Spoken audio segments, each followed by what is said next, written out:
అందరికీ షలో ప్రార్థన.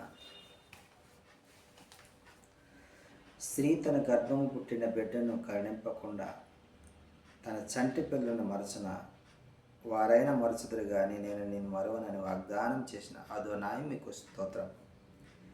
చూడుము, నా రచయితల మీద నేను నిన్ను చెక్కి ఉన్నాను, నీ ప్రాకారములు నిత్యము నా ఎదుటనున్నవి అని వాగ్దానం చేసిన ఎలోహిం మీకు స్తోత్రం. నీతో యుద్ధము చేయు వారితో నేను యుద్ధము చేసేదని వాగ్దానం చేసిన అదోనాయి మీకు స్తోత్రం. నా నీతి నిత్యము నిలుచును, నా రక్షణ తరతరములుండునని వాగ్దానం చేసిన హషే మీకు స్తోత్రం. నేనే మిమ్మల్ని ఓదార్చువాడునని వాగ్దానం చేసిన ఎలోహి మీకు స్తోత్రం. అతడు పొందిన దెబ్బల చేత మనకు స్వస్థత కలుగుతున్నది అని వాగ్దానం చేసిన అదోనాయి మీకు స్తోత్రం.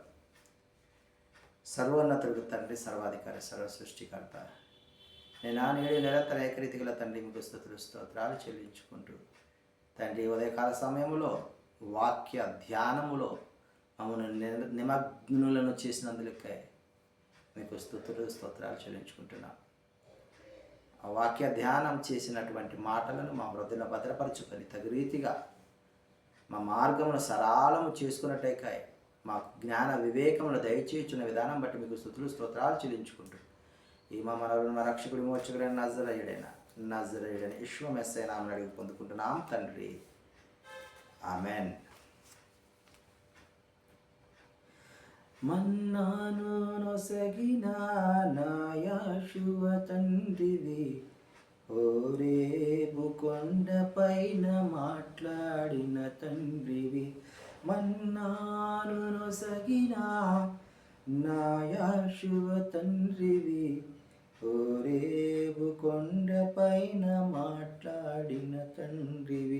జలసాగరము చీల్చి రహదారులను చేసి, జలసాగరము చీల్చి రహదారులను చేసి, మా అబ్రాహాము తండ్రివై వెలుగునిచ్చినావు, మాకు వెలుగును పంచినావు. పడలి పాట పడలి ప్రతి చోట, పడలి పాట పడలి ప్రతి చోట. నా యేషువ మాటలే పాటలుగా పాడాలి ప్రతి హృదయం కడవరకు. నా యేషువ మాటలే పాటలుగా పాడాలి ప్రతి హృదయం కడవరకు. హల్లెలూయా నా యేషువ, హల్లెలూయా నా మెస్సియా, హల్లెలూయా నా యేషువ, హల్లెలూయా నా మెస్సియా.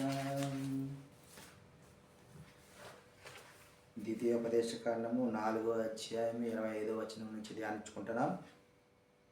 ఎలోహిం చేసినటువంటి వాటిని మర్చిపోవద్దు అని జ్ఞాపకం చేసుకుంటున్నాం. ఎలోహిం సంపూర్ణ భక్తిని కోరుకుని ఎలోహిం అని జ్ఞాపకం చేసుకుంటున్నాం. అలాగనే యోర్దాను తూర్పున ఆశ్రయపురములను ఏర్పాటు చేసినట్లుగా కూడా ఈ అధ్యాయంలో ధ్యానించుకుంటున్నాం. మొదటగా మిమ్మల్ని మీరు పాడు చేసుకొన్న కుడి అని జ్ఞాపకం చేస్తూ ఉన్నాడు.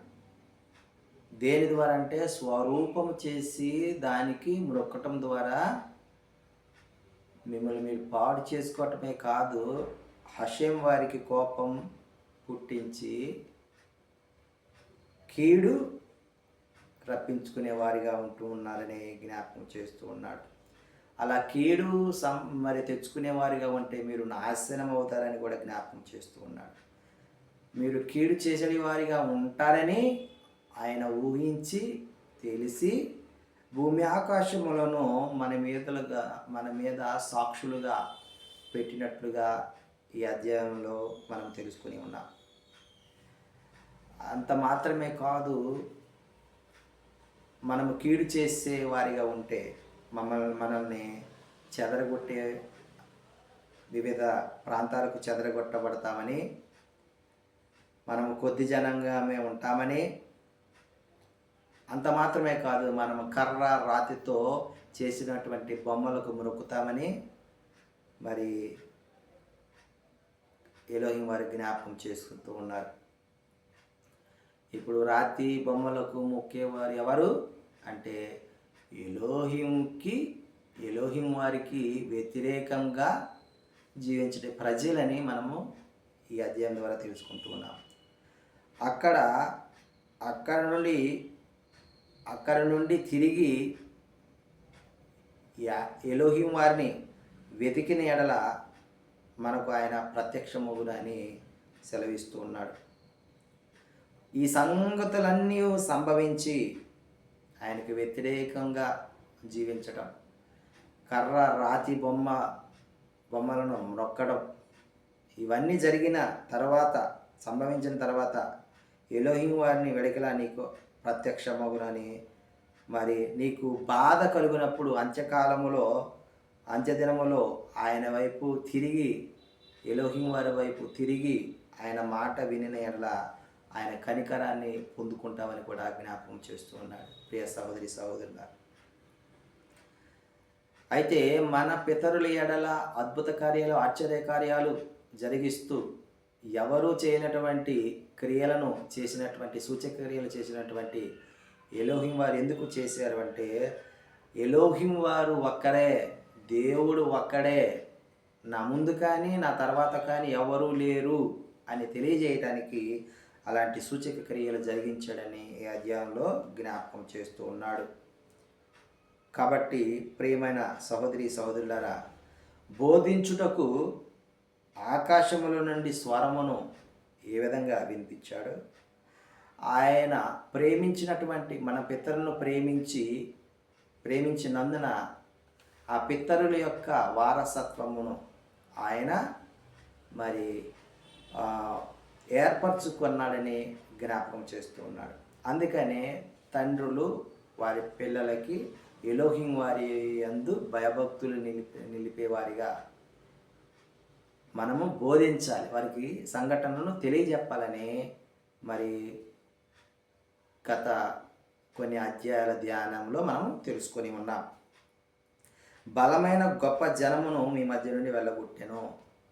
ఏర్పరచుకున్నాడు కాబట్టి ఆయనకు విధేయత చూపించే ప్రజలు నివసించడానికి అక్కడ బలమైన జనాంగము, యుద్ధశూరులు, మరి బాహుబలులు ఉన్నప్పటికీ వారిని వెళ్ళగొట్టి చెదరగొట్టి ఆ స్వాస్థ్యాన్ని ఆయన ప్రేమిస్తున్నటువంటి, ఆయన ఏర్పాటు చేసుకున్నటువంటి ఇజ్రాయేలులకు అనుగ్రహించినట్లుగా ఇక్కడ మనము ఈ అధ్యాయంలో చూస్తూ ఉన్నాం.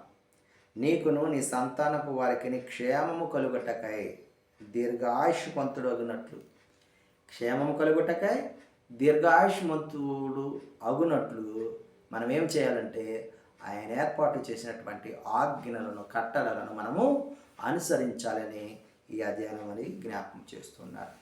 మరి మనము దీర్ఘాయుష్మంతులు కావాలన్నా, మనం అభివృద్ధి చెందాలన్నా మనం ఏం చేయాలంటే కేవలము ఎలోహిం వారు మోషే వారి ద్వారా మరి పలికించినటువంటి మాటలను, ఆజ్ఞలను, కట్టడలను, విధులను, శాసనములను మనము గనుకైకునే వారిగా ఉండాలని ఈ కొన్ని మాటలు హషేం వారు మన వెన్నికిరీలు ఫలింపచేయని గాక.